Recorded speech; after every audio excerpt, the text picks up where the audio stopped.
14वां वानप्रस्थ संस्कार। वानप्रस्थ संस्कार उसको कहते हैं कि जो विवाह से संतानोत्पत्ति के करके पूर्ण ब्रह्मचर्य से पुत्र भी विवाह करे और पुत्र की भी एक संतान हो जाए, अर्थात जब पुत्र का भी पुत्र हो जाए तब पुरुष वानप्रस्थ अर्थात वन में जाकर तप और स्वाध्याय का जीवन व्यतीत करे।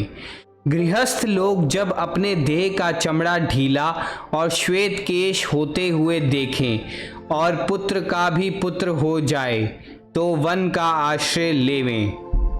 वानप्रस्थ आश्रम का समय 50 वर्ष के उपरांत है।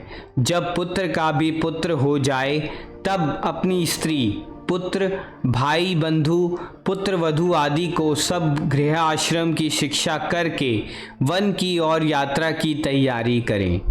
यदि स्त्री चले तो साथ ले जावें, नहीं तो ज्येष्ठ पुत्र को सौंप जावें कि इसकी सेवा यथावत करना और अपनी पत्नी को शिक्षा कर जाएं कि तू सदा पुत्र आदि को धर्म मार्ग में चलाने के लिए और अधर्म से हटाने के लिए शिक्षा करती रहना। आज हम गृहस्थ जीवन में इस प्रकार फंसे हैं कि इसमें से निकलते हुए दुख होता है। अधिकांश लोग इसी में पड़े पड़े अपना जीवन समाप्त कर देते हैं। जिस किसी ने आश्रम शब्द का प्रयोग किया था उसने बड़े मतलब से इस शब्द का प्रयोग किया था। गृहस्थ एक आश्रम है, एक मंजिल है, एक पड़ाव है। वैदिक काल के ऋषियों ने जीवन को एक यात्रा समझा था और उस यात्रा के 4 पड़ाव माने थे। यात्रा में ब्रह्मचर्य आश्रम पहला पड़ाव समझा गया था, उसके बाद गृहस्थ की यात्रा थी। परंतु इसके बाद एक और पड़ाव आता था। गृहस्थी गृहस्थ को छोड़कर आगे चल देता था। आज हम आश्रम शब्द के इस रहस्य को भूल गए हैं। गृहस्थ आश्रम में प्रवेश करने के बाद इसमें से निकलने का नाम नहीं लेते। हम इस प्रकार गृहस्थ आश्रम में डरते हैं मानो अनंत काल तक हमें जीना हो। जिंदगी का बीमा 30-35 साल का होता है, परंतु हम अपने दिल में ऐसा बीमा किए बैठे हैं मानो हमें कभी मरना ही नहीं। गृहस्थ में पड़कर हम भूल जाते हैं कि हमें इसमें से निकलना भी है। वैसे तो यहाँ जो आया है उसे जाना भी है, परंतु गृहस्थ में एक ऐसा व्यू है जिसमें अभिमन्यु की तरह मनुष्य प्रवेश तो कर लेता है, इसमें से निकलना भूल जाता है। हम अंत समय तक संसार की चिंताएं करते रहते हैं। वैदिक संस्कृति को मानने वाले 50 साल की आयु में घर गृहस्थी का भार बाल बच्चों पर छोड़कर जीवन यात्रा में अगली राह पर चल देते थे। आज ऐसा नहीं करते।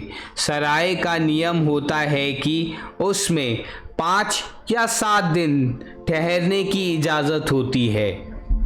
जो सराय में उससे अधिक दिन ठहरता है उसे सराय का मुंशी पहले तो इशारे में समझाता है।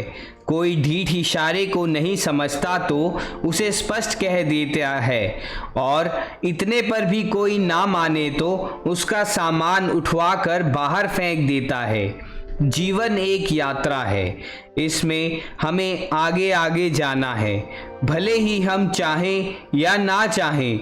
जो भले मानस गृहस्थ के बाद स्वयं आगे चल देते हैं उनकी मान मर्यादा प्रतिष्ठा बनी रहती है। जो ऐसा नहीं करते उन्हें सराय का मालिक धक्के मार कर निकाल देता है। आज जो लोग गृहस्थ में से निकलकर अगले रास्ते पर चलने की उम्र के हो गए हैं वे अपने भीतर मुंह डालकर देखें उनके साथ भी ऐसा ही बर्ताव हो रहा है या नहीं। उन्हीं के अपने लड़के, उन्हीं की अपनी बहुएं उन्हें कोसती हैं, कहती हैं बुढ़ा ना जीता है ना मरता है। बहुओं की अपनी सांसों से क्यों नहीं बनती? इसलिए क्योंकि सास घर में इस प्रकार रहना चाहती है मानो वही बहू हो। बुढ़ापे में अपने पिता के साथ लड़के की क्यों नहीं बनती, क्योंकि पिता आखिरी दम तक पड़ा पड़ा लड़कों को बोझ मालूम पड़ने लगता है। जिस माता पिता ने हमें पाला वे यदि बोझ भी हो जाएं तो संतान का कर्तव्य है कि उनकी सेवा करें। आखिर माता पिता के ऋण को कौन चुका सकता है, परंतु यह तो संतान का कर्तव्य हुआ। किसी को कहना कि तुम्हारा कर्तव्य हमारी सेवा करना है, किसे अच्छा लगता है। इसलिए प्राचीन ऋषियों ने संतान के माता पिता के प्रति ऋण को, जो जिसे पितृ ऋण कहते हैं, चुकाने के लिए एक दूसरा मार्ग बतलाया था।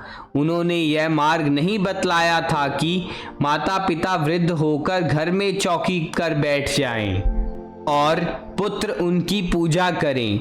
माता पिता के लिए उन्होंने यही कर्तव्य बतलाया कि वह गृहस्थ जीवन के बाद वानप्रस्थ हो जाएं।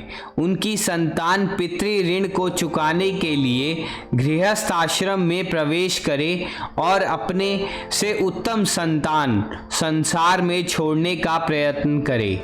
मनुष्य का स्वभाव है कि वह स्वतंत्रता चाहता है।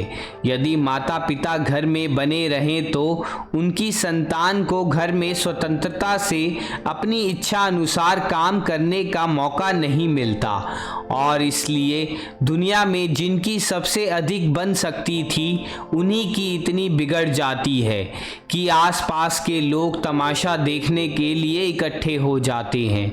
माता पिता अपने समय में घर के मालिक रहे, अब उन्हें अपनी संतान को मौका देना होगा।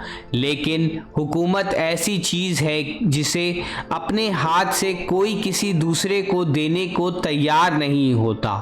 कोई छीन भले ही ले, परंतु अपने हाथ से कौन दे। इसलिए आज चारों तरफ बाप बेटे की, सास बहू की लड़ाई दिखाई देती है। प्राचीन ऋषियों ने वानप्रस्थ आश्रम द्वारा इस समस्या को हल कर दिया था। उन्होंने कहा था कि जब अंत में दुनिया को छोड़ना ही है तो धक्के खाकर और बेइज्जती से छोड़ने के बजाय खुद क्यों ना छोड़ा जाए। वैसे तो संसार को भोगने की इच्छा हर एक में है, इसलिए गृहस्थ आश्रम में उसे भोगने का मौका दिया गया है। परंतु क्योंकि गृहस्थी अपने अनुभव से देख लेता है कि इन भोगों में कुछ नहीं पड़ा, इसलिए वह स्वयं इनसे मुड़ता है, उपराम लेता है। भोग भोगने के बाद भोग का छूटना अवश्यम भावी है। मनुष्य के मन की इसी स्वाभाविक अवस्था को प्राचीन ऋषियों ने वैज्ञानिक रूप दिया था और इसी प्रवृत्ति का नाम वानप्रस्थ आश्रम रखा था।